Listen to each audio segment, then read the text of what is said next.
All right. Anyway, so now are y'all gonna teach it now? Or Yeah. Okay. All right. Next one. So we talked about these people in class today a little bit. We talked about the 5 worst. Which one is this? Caligula. This is Caligula. We ended up getting to Nero today in class, right? Because Caligula's story takes a really long time. Like, he's pretty nuts. He used to, like, pull people in rows out of the Colosseum and throw them into the pits and stuff like that with the gladiators. Well, it wasn't even the Colosseum yet. It was Circus Maximus. But we'll talk about him. His name means little boots, all right? So, like, which is hilarious as well. You just name dropped somebody. You know? All right, go ahead. So we talked about him already. This, of course, is Nero. We talked about him as well because he played the fiddle while Rome burned, apparently, and then turned people into lamps. That's Commodus, the poor sleepy lion slayer. Then go. And Elagabalus, and he was just really confused. And then get the next one. And then get the next one. And then that's Caracalla, who got stabbed while he was going to the bathroom on the side of the road. All right, so anyway, now. So, yeah, they're bad. Go. All right, so the girls here are going to take this one off. You can drag. No, don't move the face. Move the screen. Move the screen. I don't know how to do that. Move the screen. Oh, like this. I don't know how to move the screen. Like, not like We're that. gonna flip, Kylie. Click and drag. Taking my ideas, Ellie? No, like Right. this is for Now, our class. Go. Read So there are 5 good Of the Pax Romana. Nerva. There are 5. He didn't screw up. 5 good emperors of the Pax Romana. So the Pax Romana, the people in the room, really quick, the Pax Romana was started by who? Starts with the A. Octavian. Oh, well, Octavian, yeah, and they changed his name to Augustus, right? 200 years of Roman peace. During that period, and everyone in this room should know this, how many emperors went in a row that were really good? 5. There were 5 of them, right? 5 really good emperors. I'm going to let these girls really quick read their names off, and then I'm going to talk a little bit about them, so Okay. leave a little bit of space next to each. Go. Nerva. Didn't screw up. Trajan. Trajan. Trajan, yeah. He's go the biggest Rome ever won. All right, go ahead. Next one. Hadrian organized a bureaucracy and built a wall. There you Pius, peace bro. go. Marcus Aurelius, the Roman philosopher king. All right, so check this out. Look really, really quick. We got Nerva, the goofy-looking skinny bull, right next to the left, and next to his name. He's right there, right? So Nerva's big thing, hi, Wad Fuel. Nerva's big thing is he just happened to not mess up, all right? So under his reign, nothing really went wrong. There wasn't a big war, so hooray. You're just considered good because no one stabbed you to death, and you didn't what?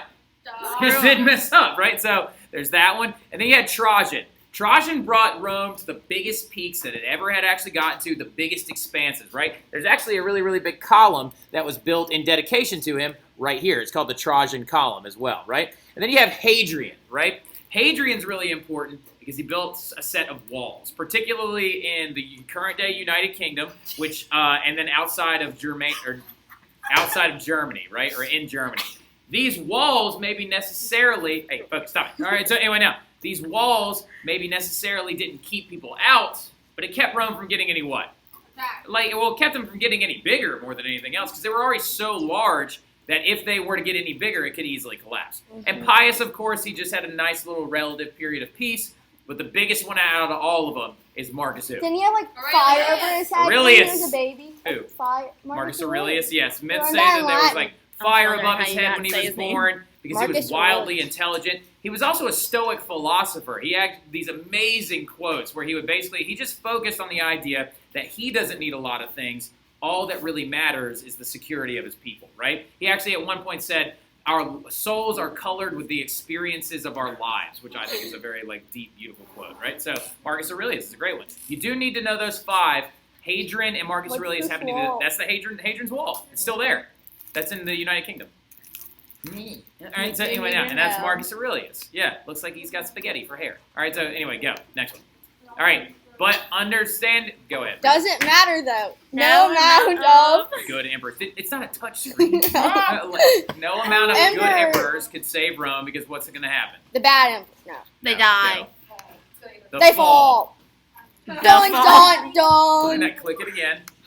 Is is coming. All right, so now we're getting into the fall of Rome, all right? So not fall, the season of Rome. It's real nice in the springtime and in the summertime in Rome, and fall's just make attack each other. Fall. There you go. That's the fall of Rome right there. All right, here, go ahead. All right, so now this is going to be insanely oversimplified, all right? Insanely oversimplified. Now, go ahead. Hit it. All right, so here we go. Now, Rome is going to begin to decline, particularly in the west. All right, so go ahead and jot that down before our faces cover it up again. So Rome is going to decline particularly in the west. So when we're looking at this big map of Rome, really quick, one of the girls that's on the touchpad right now, circle the area that's going to start to fall to pieces. I don't know how to Okay, circle. with the, right there. Dang, no, that's the east. This is gonna fall. The Gaul area. Yeah, Hispania, Gaul. Italy, that entire, yes, Ellie, yes, that entire region of Rome is smelling defeat right now, all right? It's really, really struggling because a lot of crazy stuff's happening. Hit the button. Hit the button. Oh. That's my iTunes. What are you doing? All right, so anyway, now, hit the button. Hit it again. There you go. Hit it again. Oh, I Hit the didn't arrow. realize That that was should make it a there. little easier. There you go. So because we got a lot of trouble in the Roman Empire, right? Go ahead and hit it again. So, mainly because the rulers are very unable to govern effectively. So, every lady in the classroom right now, tell me really, really fast, most of these emperors, how did they die? Murder. They got murdered. Only about 8 of power. them died of natural causes, right? Of just old age or doing a good job. And 5 of them we just talked about. So the other 3 just happened to probably crap out early and just like, I probably shouldn't say crap. Wasn't there like But now 1 it's year said of 3 twice. emperors? Alright, so Wait, anyway, wasn't there what? like 1 year of 3 emperors? Oh, yeah, no, well, I think you're thinking of the popes. No. It's like, No. So, yeah, Tori knows it. We learned it in Latin. Oh, I'll look it up. All right, so anyway, now. So, citizens are going to start. Oh, I know, it's right here. It's 4, actually. All right, so anyway, now. So, go ahead and back it on out there real quick. All right, so anyway, but the big thing about this whole thing, back it on it. Oh, Oh. whoop, whoop. All right, so anyway, now. So, the big thing about this guy, who's a very disputed figure, what Ellie was getting at, is because all these leaders are starting to seize control. Tyrants are coming into play, and they're really, really taking advantage of the Roman state. Go ahead and read that, I go. wasn't kidding. Crisis of the 3rd century. You go. Rome is a heap of trouble. Revolts are running rampant. 2 rogue states break away. Stop. All right, so like now look, these 2 rogue states were actually controlled by Roman generals, right? The emperors were not getting their wills across, so theoretically at one point, yes, there were 3 Roman emperors at the time. One claimed the western side that included current-day France and the UK. One claimed the eastern side that included modern-day Greece and Turkey and things like that. And then you had somebody else right there in the middle, the official emperor of Rome, and his name is what? Diocletian. Diocletian, right? Split Rome into 2. 4. 4, yes, exactly. So He Diocletian divided Rome. establishes, he sort of saves it, right? Like Rome is looking like it's about to and fall at any minute. But Diocletian comes in and saves the empire by establishing this thing called the Tetrarchy. Tetrarchy, Tetrarchy, right? And what he did is he took the empire, click on that map right there, he split it into 4 separate parts It's a and bad elected map. a governor, or 2 Augustuses and 2 It's a little Caesars. blurry. It is a little. Are you really making fun of my map right now? Well, like, so anyway, so to lead these each individual parts, basically setting up a system where it's like, oh, well, it'll be easier to manage if one person leads each section and those 4 people will work together, right? Well, Didn't work out it doesn't work out that way because every time somebody in Rome is supposed to share power, what do they always do? that. Fight. They go to fight. They fight a war against each other, right? So Diocletian split it into 4 parts, making it easier to manage, saving the empire. But then he retired, just like who did? Went back to farming. Who else did that? Cincinnati. Yes, Cincinnatus. He tried to be like that, and he was like, I don't want to do this anymore, and leave. But in the process, he also had 3,500 Christians executed in the Colosseum via like lions and sacrifice and really bad stuff like that. Say no, Diocletian. No. No. Yeah, there you go. All right, so now go ahead and go forward. All right, so now hit it. Now, more Just like that. Civil Civil War. War, right? So there's a very famous guy that actually led the westernmost reaches of the empire. Click it. Sorry, I shouldn't snap at you. Until this guy comes into play. That's Keanu Reeves, all right? But he shares the same name, all right? So what's Wait, his name? really? Isn't that Keanu like Reeves a did not save the boxer? Roman Empire. It's just funny because Keanu Reeves played a character by this name. Hit the button. Constantine. Constantine, there you go. Constantine comes into He was play. a boxer. Not Keanu I Reeves. thought he was a basketball player. Constantine. Hit the button. Go. All right, so He anyway was a now. boxer? Constant. New move. No, look. We'll go like this. Constantine, right? So Constantine is going to retake the entire empire. That's I know, a I can't Vatican do it. No, Council. all right. So Constantine led the westernmost reach of Rome, right? And when all 4 of these guys, after Diocletian sets up a 4-part empire, start arguing and fighting with one another, Constantine's like, bump this noise. And he just decides to go take over the entire thing. And when he does this, he establishes a new capital. And he calls it Nova Roma, or New Rome, right? But ironically enough, it's set up on an old capital city in Greece called Byzantium, but he renames the whole thing after himself and calls it what? Constantinople. Constantinople. Constantine town. No, so like Constantinople, right? And he's also, when he does this, when he was taking over all these areas, there was one massive battle that he was actually supposed to lose. But he looked up into the sky and apparently saw angels carrying a cross, and they told him to emblazon this symbol upon their shields. We learned this in But then he religion. woke. So thank you, Alex. He woke up though, and it was a dream, and he had them draw and paint the cross on their shields, and they went out and they won, right? So, and then he is officially going to legalize Christianity inside of the Roman Empire, exactly. And he establishes a co-rule system, but it's only based on need.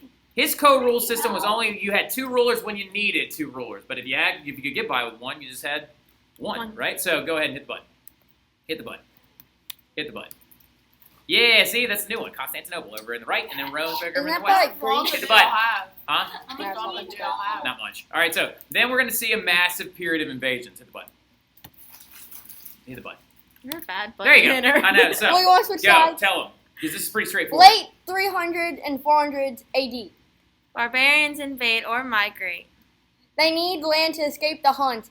Attila the Killer. Yes, okay, yes. Attila the Hun is the big reason the Huns, let's get down to business. Thank you. All right, so anyway, now check this out. So Attila the Killer, Mulan. Attila the Hun. Mulan? You never seen You were Come on. No, All right. like I have, but how does that do Attila? Never mind.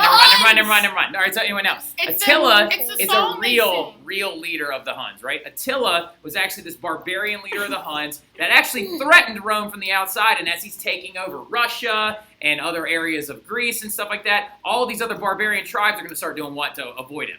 They're going to start moving, and a lot of them end up moving into Rome, causing a lot of chaos inside of the empire. Other Germanic tribes are going to invade, like the what? Who's the V word right there? Visigoth. The Visigoths, yeah. The Vandals actually show up in 406 and completely sack Rome and destroy it. And in the process, they also destroy a lot of religious relics as well, just to do it, which is where we get the name Lies. Vandalism and vandalize from. Yeah, vandalize and vandalism comes from that Vandalism. barbarian tribe. They took items, destroyed monuments, and did a lot It's of the act of murder. vandalizing. Yeah, hit the button. Come on, button hitter. There you go. All right, so anyway, now, hit the button. All right, so then we got economy and politics, because what happens, Christy? They suffer. Hit the button again. The economy begins to suffer. Trade is going to decline, and money is going to lose value, also known as what, Ellie? Look at the eye. Look at the eye. Inflation. Inflation. I said Ellie. So anyway, now, I knew this yeah, one. go, hit it, go. Yeah. Now, the Roman Empire is officially going to split into 2 parts under the Emperor. Hit it. It's a banana split. Get it? No. Get it? Like Theodos. Because it's split. Theodosius. Thank you. He comes into power and he splits it officially. Instead of using Constantine's awesome rule with 2 people when you need it system, he comes in and is like, I think that we should just do 2, which is stupid, and it left the western half of the empire vulnerable to attack, right? And so they ended up falling all to pieces. Hit the next button. Go ahead. And he is a very big idiot. And this is what it looked like, actually. And the Western Empire, hit it again, is going to start to fall because there's not enough ruling between the 2 of them, because the split left them open to attack. And then emphasize these dates, please, really quick, Chrissy. And Ellie, go ahead. Western Rome officially fell in 467 AD to the Ostrogoths. Ostrogoths, yeah. So, By 580, the Roman Empire had broken into several kingdoms. yep. The eastern half held on to 4,000. 1453 AD. Yep, and Yeah. then the eastern half is going to rename itself during the Renaissance period, later on, the Byzantine Empire. So go ahead and jot down the Byzantine Empire. What are you doing? That's the old, you need to know that for your test. But anyway, that's it. That's the flip for tonight. Good job, honors girls. Goodbye, Thank you. honors. Yes. Wait, Let people... Splash!